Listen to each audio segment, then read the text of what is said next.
খলিল হোসারিকে নকল করার চেষ্টা করেছে, সেটা তো হয় নাই, বরং নিজে খুব বড় বিপদ ডেকে এনেছে।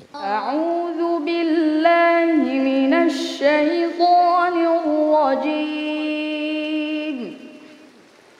বিসমিল্লাহির রহমানির রহিম। সূরাতুন আনজালনাহা ওয়া ফারাদনাহা ওয়া আনজালনা ফীহা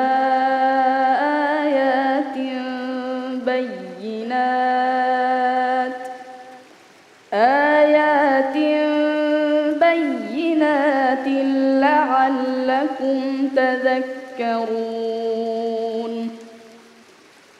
الزانية والزاني فاجلدوا كل واحد منهما 100 جلدة ولا تأخذكم بهما رأفة في دين الله إن كنتم تؤمنون بالله واليوم الآخر وليشهد عذابهما طائفة من المؤمنين.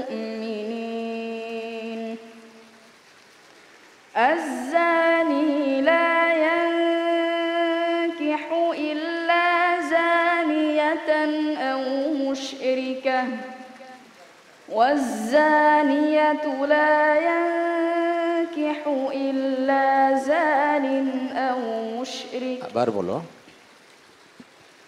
الزاني لا ينكح إلا زانية أو مشركة والزانية لا ينكح إلا زان أو مشرك.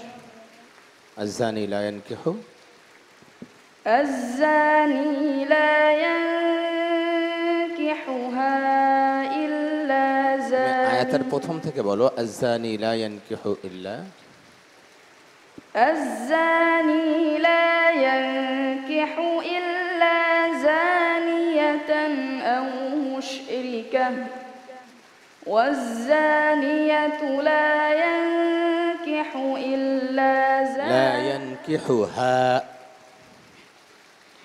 والزانية لا ينكحها إلا زان أو مشرك وحرم ذلك على المؤمنين. والذين يرمون المحصنات ثم لم يأتوا بأربعة شهداء فاجلدوهم 80 جلدة ولا تقبلوا لهم شهادة أبدا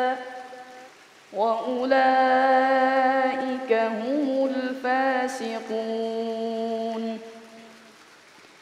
إلا الذين تابوا من بعد ذلك وأصلحوا فإن الله غفور رحيم. حسبك. صدق الله العظيم. الله الله سبحان الله. আবু রায়হান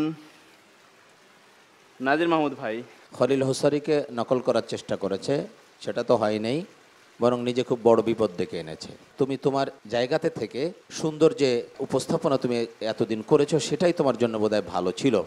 আসলে তাকদীরের ফয়সালা, দেখো বিচারকরা কি ফয়সালা করেন। আল্লাহ তোমার সহায় হন।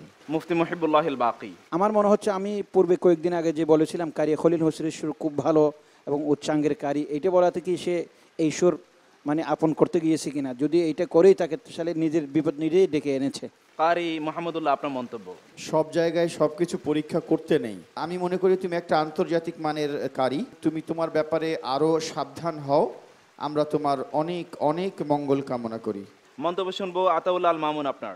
আবু রায়হানের তেলাওয়াতের মধ্যে যে একটা ফ্লেভার ছিল, তার তেলাওয়াত যখন শুরু করতো তখন লোম দাঁড়িয়ে যেত, বা কি একটা মজা, সেটা সত্যি বিলুপ্ত হয়ে গেছে বলেই মনে হয়েছে। মন্তব্য শুনবো ডক্টর মোহাম্মদ আব্দুল মজিদ স্যার আপনার। কোনো সময় কোনো অকৃতকার্যতাটা এইভাবে না নেওয়াই ভালো, সেটা হচ্ছে যে বরং তুমি ভবিষ্যতে আরও ভালো করবার একটা প্রেরণা পাবে। আমরা সবাই তোমার জন্য দোয়া করি। ভাইয়া তোমার জন্য অনেকগুলো পরামর্শ এসছে, এটি সারা জীবন মনে রাখবে। হ্যাঁ, একদিকে আছে আবু রায়হান, অন্যদিকে আছে সিবগাতুল্লাহ। প্রিয় দর্শক, আবু রায়হানকে আমাদের বিচারকগণ দিয়েছেন 35.1।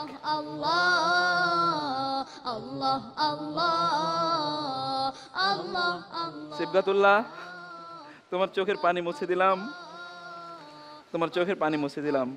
পরবর্তী রাউন্ডে তুমি চলে গেলে আবু রায়হান, সরি ভাইয়া তোমার জন্য। তুমি বুঝতেই পেরেছো তোমার সুর তো পৃথিবীর সেরা সুর। তুমি পরিবর্তন করতে গিয়ে একটু হোঁচট খেয়েছো, যেটি আমাদের কখনো কোনো প্রত্যাশা